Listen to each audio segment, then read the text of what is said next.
Assalamualaikum warahmatullahi wabarakatuh. Yang terhormat Bapak Ibu dosen penguji kompetensi, perkenalkan nama saya Muhammad Erno, guru Mapen Fikih kelas 5 Madrasah Ibtidaiyah Nurul Hidayah Paliat Sapekan Sumeneb, sekaligus PPG dalam jabatan batch 3 tahun 2025 pada UIN Madura. Berikut pembelajaran saya yang berjudul Pengertian dan Hukum Korban. Selamat menyaksikan, semoga bermanfaat. Amin, Allahumma amin. Assalamualaikum warahmatullahi wabarakatuh. Assalamualaikum warahmatullahi wabarakatuh. Waalaikumsalam warahmatullahi wabarakatuh. Apa kabar anak-anak? Alhamdulillah, luar biasa. Allahu Akbar. Hari ini sebelum kita memasuki pelajaran, saya akan melihat kerapian dan kebersihannya. Saya lihat dulu apakah kamu sudah bersih berangkat dari rumah atau belum. Ya, sudah. Sebelum pelajaran,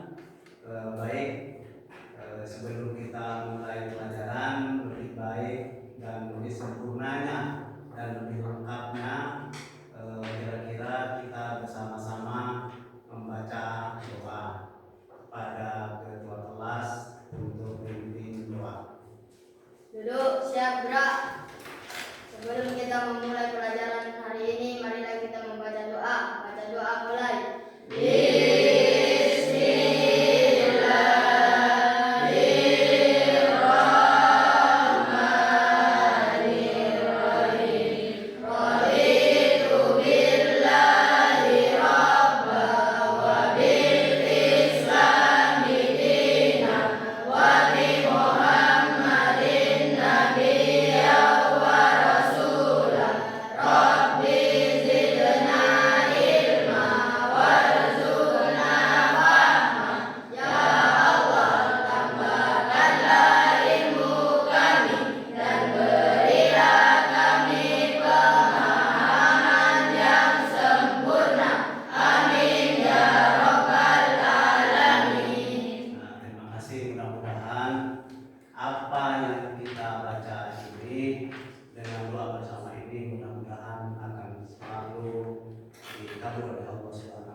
Nasional, lagu Indonesia Raya bersama-sama pada semua siswa dan siswi diharap untuk berdiri.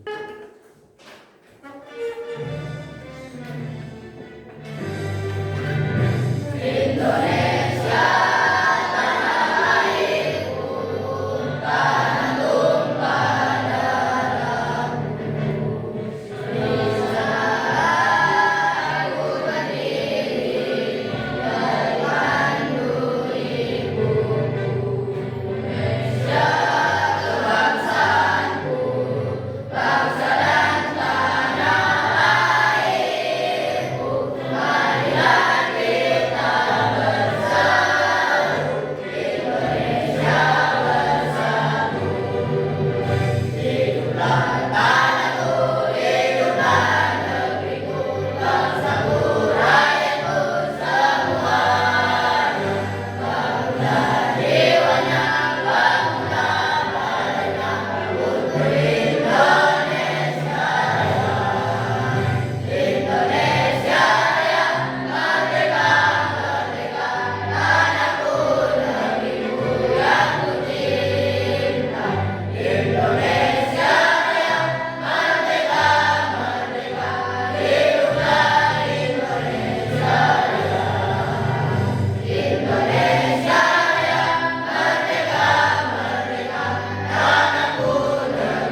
Silakan duduk. Selesai sudah kita menyanyikan Indonesia Nasional, Indonesia Raya. Kemudian sebelum pelajaran kita mulai, terlebih dahulu saya ingin tahu dari anak-anak yang hadir atau yang tidak hadir. Baik, saya absen. Nanti kalau di absen silakan bilang hadir ya. Ega Zainul Hadir. Muhammad Alif Maulana Hadir. Nur Ilman Hadir. Olivia Hadir. Prasetya Fani Fibriani Hadir. Ane Nur Soba. Hadir. Ya, terima kasih. Seperti peserta didik untuk hari ini semuanya hadir. Kemudian selanjutnya sebelum kita kepada materi pelajaran, karena kita pada saat ini akan membahas masalah fikih yang temanya adalah tentang kurban.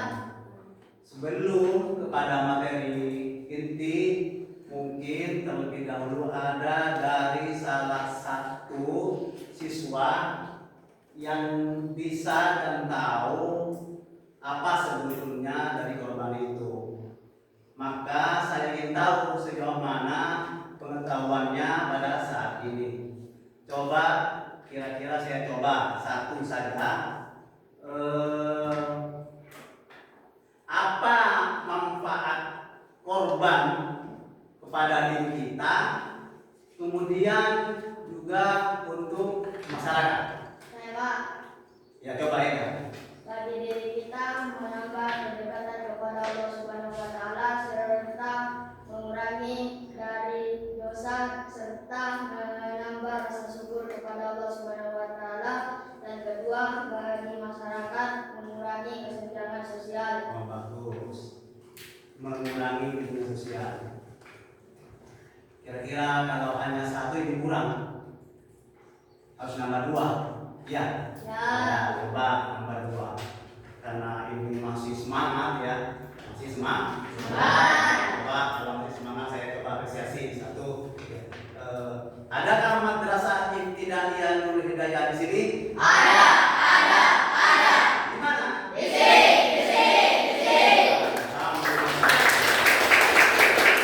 Semangat. Kemudian yang kedua sebelum masuk, kira-kira mungkin kalian sudah tahu bahwa korban itu seorang muslim Islam pasti melaksanakan setiap tanggal 10 Zulhijjah. Kenapa dilaksanakan tanggal 10 Zulhijjah? Kok tidak di lainnya? Nah, jadi kira-kira apa alasan korban itu dilaksanakan pada 10 Zulhijjah? Coba yang bisa. Saya untuk memperingati atau mengenang peristiwa Nabi Ibrahim. Nabi Ibrahim alaihissalam atas perintah Allah Subhanahu wa taala sebagai wujud ketakwaan dan keikhlasan yang tertinggi. Jadi untuk mengetahui, untuk mengenang peristiwa Nabi Ibrahim. Jadi inti ya sudah ya. Kita kembali pada pelajaran korban. Ya, ini pengertian dan hukum korban. Pengertian dan hukum korban. Pengertiannya apa? Korban. Jadi di sini adalah bagaimana seorang siswa mampu menjelaskan tentang pengertian hukum, pengertian korban.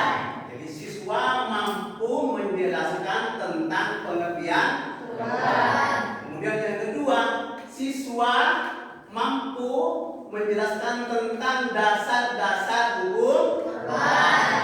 Siswa juga mampu menjelaskan tentang hukum korban. Kemudian siswa juga mampu menjelaskan tentang daripada hikmah daripada korban.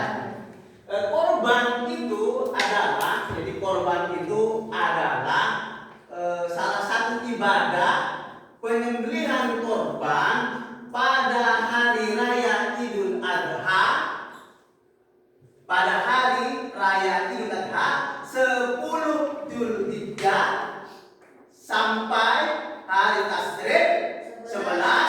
12, 13 dengan tujuan adalah untuk mendekatkan diri kepada Allah Subhanahu wa Ta'ala. Nah, jadi korban itu jadi kita korban. Jadi kalau mau merdeka harus korban. Mau punya apa-apa harus korban. Mau kaya harus korban. Mau miskin masa korban kalau miskin? Ya harus berusaha. Jadi korban apa? Jadi korban ini seperti itu. Jadi korban itu adalah salah satu ibadah kepada Allah. Jadi kemudian di korban itu apa hukum dari korban itu? Jadi hukum kan ada hukumnya. Jadi hukumnya korban itu adalah ada dalam surah Al-Kautsar ayat 2 fasholli li rabbika wanhar. Nah, jadi inna a'tayna kal kautsar ayat 1, ayat 2 fasholli li rabbika wanhar inna syani'aka huwal abtar. Fasholli li rabbika wanhar, dirikanlah sholat dan berkorbanlah. Itu adalah dasar hukum menguatkan bahwa kita itu bukan wajib tapi sunnah. Dasar hukum adalah sunnah muakkad. Sunnah muakkad. Apa sunnah muakkad itu? Coba. Sunnah yang dianjurkan. Jadi ada dua, ada sunnah muakkad. Jadi korban itu ada dua. Hukumnya adalah sunnah muakkad, sunnah yang sangat dianjurkan. Kemudian bisa menjadi wajib sunnah itu ketika seseorang itu bernazar. Coba kira-kira contoh bernazar itu ya kan? Bagaimana umpamanya? Ya bisa. Bernazar, nah, contohnya seperti ini. Pak Erno punya sapi laki-laki. Kemudian lama kelamaan bernazar, saya kalau punya sapi saya kalau lahir laki-laki maka akan saya korbankan. Itu artinya bernazar, maka wajib dibayar. Nah itu. Jadi dasar hukumnya satu adalah sunnah muakkad, kedua bisa menjadi wajib kalau itu bernazar. Kemudian setelah hukum-hukumnya itu sudah tahu, yang mau dikorbankan apa kira-kira yang mau dikorbankan? Untuk apa? Binatang apa yang pantas untuk dikorban? Apa kira-kira? Sapi. Sapi. Apa lagi? Kerbau. Kambing. Domba. Unta. Jadi yang bisa untuk dikorbankan itu adalah satu kerbau, sapi, kambing atau domba dan unta. Lain daripada itu tidak boleh. Masa ikan bisa korban? Masa apa tadi? Ayam, itik. Kemudian di masing-masing binatang itu ada umurnya. Jadi umurnya sapi berapa? Umurnya unta berapa? Umurnya kambing berapa?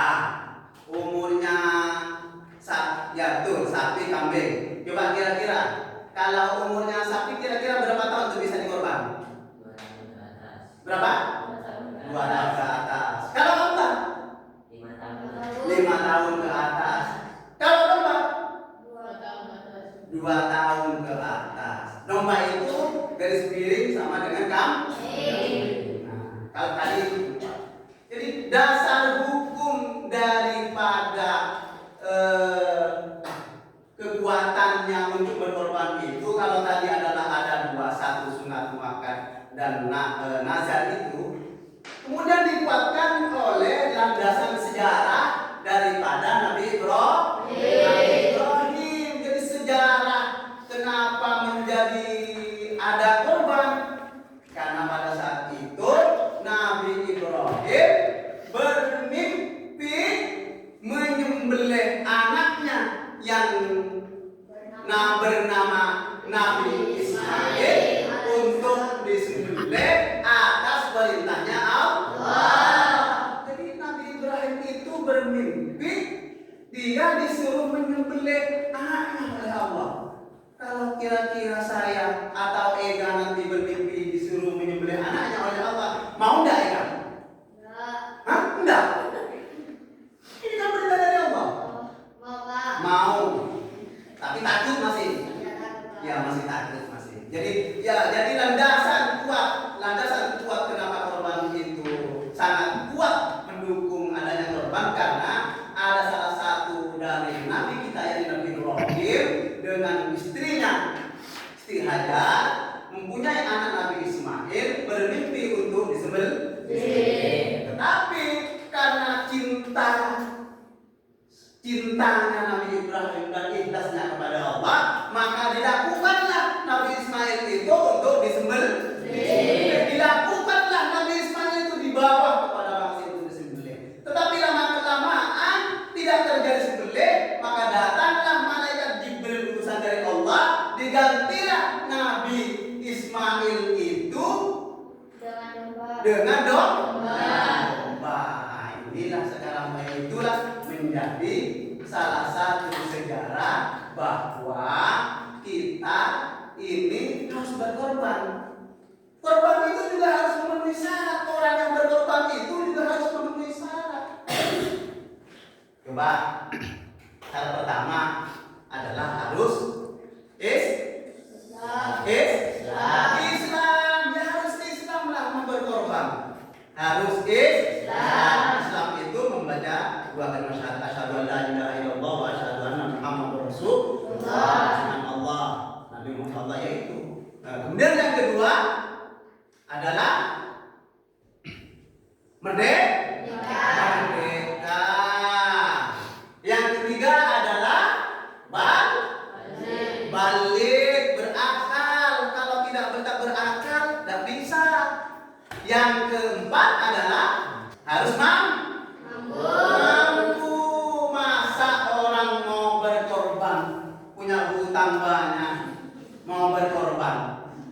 Ya tidak mungkin. Pertama, syarat yang dibuat untuk bisa melaksanakan korban itu adalah pertama adalah harus Islam, kedua adalah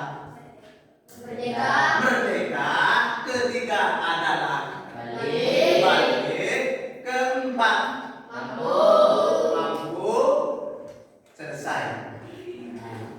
Bagaimana dikatakan mampu itu? Mampu itu artinya bahwa si A ini atau Olive ini mau berkorban karena mampu. Mampu apa itu Pak dikatakan mampu itu? Mampu sandangnya, mampu pangannya, apa ya? Ya mampu kebutuhan sehari-harinya. Jadi dia bisa berkorban. Nah, terus Pak, saya tidak punya sapi Pak. Saya tidak punya kambing Pak. Saya tidak punya kerbau. Saya tidak punya onta. Masa saya berkorban tapi saya mampu? Artinya tidak punya ternak tapi mampu. Artinya mampu itu kan dua-duanya. Dia punya kambing, domba dan sebagainya, tetapi mampu dalam ekonomi, dana keuangan, punya uang banyak maka beli. Jangan lalu karena tidak punya. Tapi kadang kita ini sekalipun punya kambing 10, gak punya sapi 10, enggak korban. Apa tujuan korban itu? Kebaikan. Korban untuk mendekatkan diri kepada Allah Subhanahu wa taala. Ya itu. Jadi nanti Eka siapa tahu Eka punya sapi lebih dari 10 ekor. Terus kita tanyakan lagi, korban ini Pak bagaimana? Harus di mana? Waktunya kapan? Tempatnya di mana? Kan begitu. Oh Pak, tempatnya di dalam masjid. Di luar masjid. Jadi satu, kapan, di mana tempat berkorban, dan yang kedua, waktu berkorban. Pak, yang tahu waktu berkorban kapan? 10 Dzulhijjah atau hari haji Idul Adha. Terus? Hari Tasyrik 11, 12, 13 Dzulhijjah. Nah, tuh. Jadi waktu berkorban itu adalah 10 Dzulhijjah setelah hari raya Idul Adha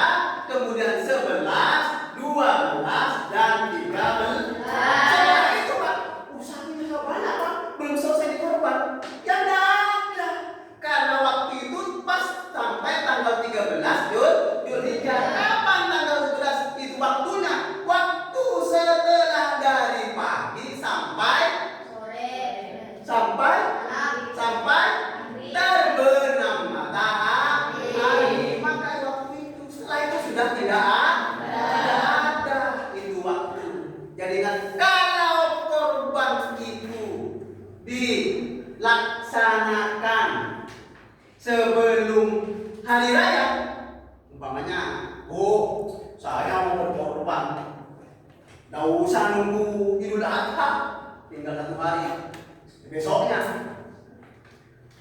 Coba dikatakan apa kira-kira? Bersyukuran. Syukuran. Betul kan? Betul itu, betul syukuran. Sedekah. Sedekah, ya, sedekah. Dibilang 1, kalau di luar hari raya itu, pertama dibilang syukuran, kedua dibilang sedekah. Yang betul itu dibilang sedekah.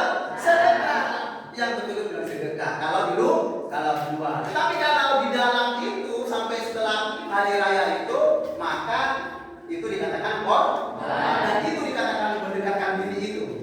Kemudian tempatnya, Pak.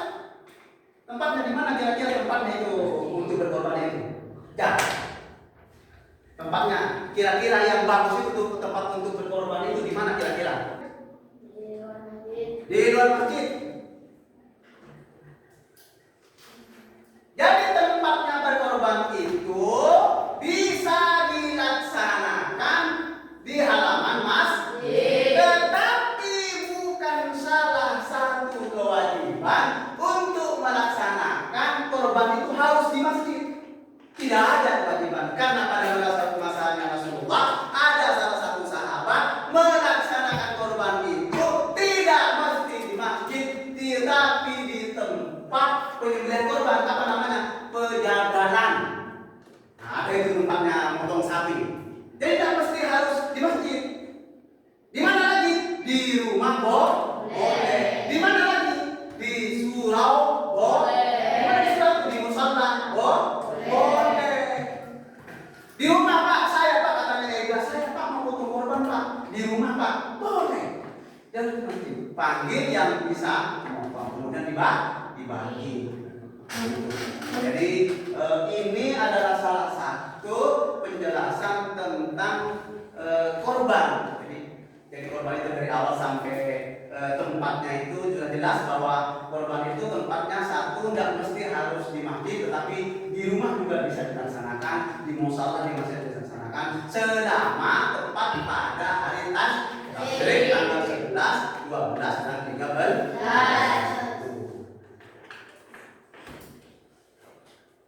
Kemudian lagi apa hikmah kira-kira? Hikmah daripada korban itu. Hikmahnya daripada korban, putar dulu video ya. Dan video itu kamu simak bersama-sama. Dan nanti bersama-sama disimak, jangan konsentrasi, jangan lalu kemana-mana telinganya, tapi disimak, dilihat. Setelah itu kita bersama-sama kita adakan diskusi setelah itu. Paham ya?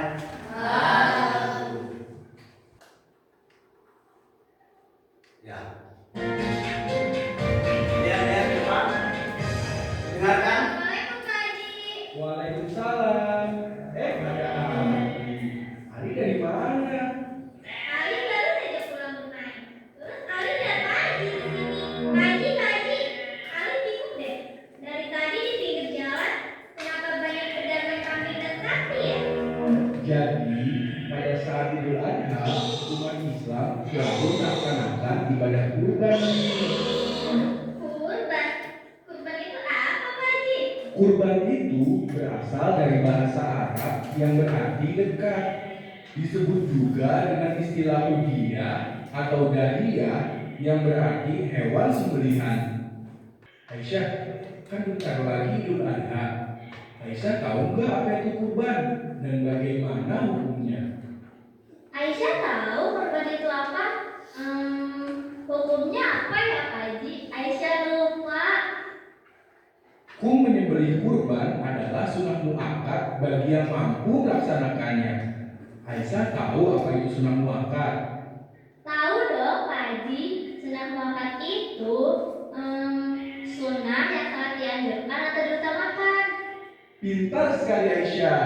Kurban itu memupuk rasa kasih sayang dan peduli kepada sesama. Tapi hukum kurban menjadi wajib saat seseorang bernazar untuk berkurban. Sungguh, kami memberimu nikmat yang banyak, maka laksanakanlah sholat karena Tuhanmu dan berkurbanlah. Sungguh orang-orang yang membencimu dialah yang terputus. Iya kan Pak Haji? Subhanallah, makin pintar ya Kakak Aisyah. Tahu nggak kapan pelaksanaan kurban? Nah, pertanyaan bagus Aisyah. Aisyah tapi nggak tahu Pak Haji.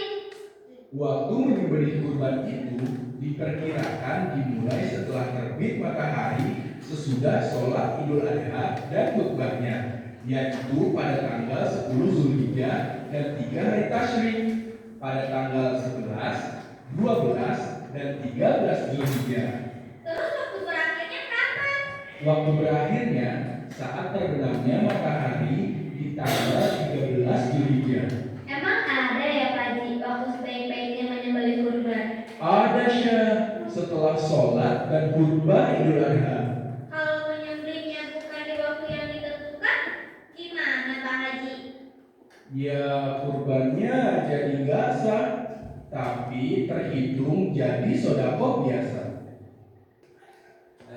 Kira-kira bagaimana? Sudah menyimak ya video yang depan telah kita lihat bersama-sama. Terus setelah menyimak dan menonton video itu, kalian akan saya bagi kelompok.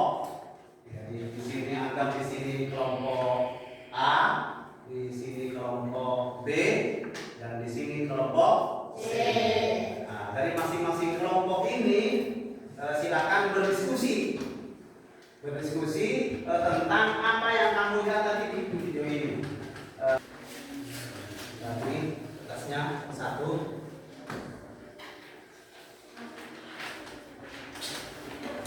Silakan dikerjakan.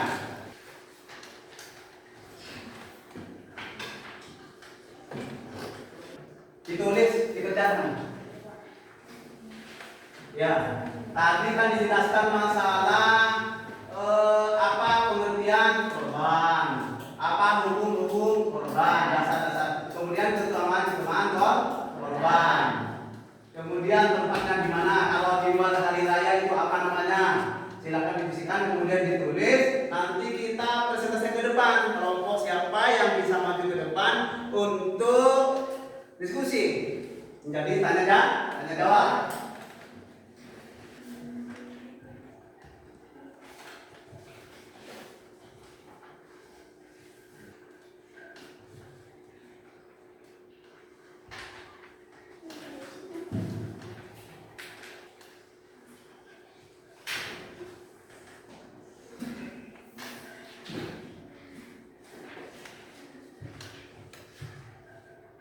Dari hasil diskusinya, saya coba nanti dari kelompok B. Siapa B? Saya Pak. Siap datang ke depan? Siap. Nah, Pak siap. Silakan kelompok B maju ke depan untuk memberikan persentase dari hasil diskusi. Assalamualaikum warahmatullahi wabarakatuh.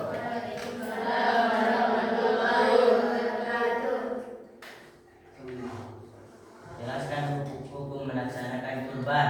Hukum melaksanakan kurban ialah sunnah muakkad, sunnah yang sangat dianjurkan oleh Rasulullah SAW Ya. dan wajib bagi seseorang yang bernazar untuk berkorban. Ada mungkin dari kelompok C yang mau tanya? Saya Pak. Apakah pengertian korban? Pengertian korban adalah menyembelih hewan tertentu pada hari raya Idul Adha atau 10 Zulhijjah dan hari Tasyrik 11, 12, 13 Zulhijjah yang tujuannya mendekatkan diri kepada Allah Subhanahu wa taala. Bertanya kepada kelompok B. Apa dasar-dasar hukum korban? Dasar-dasar hukum korban. Dalam Al-Qur'an surah Al-Kautsar ayat 1 sampai 3, "Washolli li rabbika wanhar," yang artinya maka dirikanlah sholat karena Tuhanmu dan berkorbanlah. 2. Hadis Nabi SAW yang artinya barang siapa yang memiliki rezeki tetapi tidak berkorban, maka janganlah ia mendekati tempat sholat kami. Hadis riwayat Ibnu Majah dan Hakim. Jelas Pak, sudah jelas? Jelas. Silakan dulu. Assalamualaikum warahmatullahi wabarakatuh. Waalaikumsalam.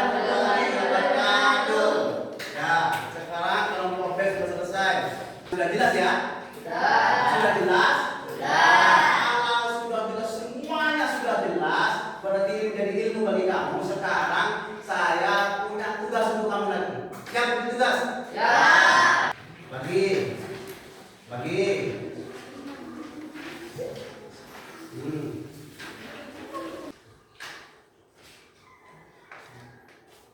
Mana Jan? Sudah Jan?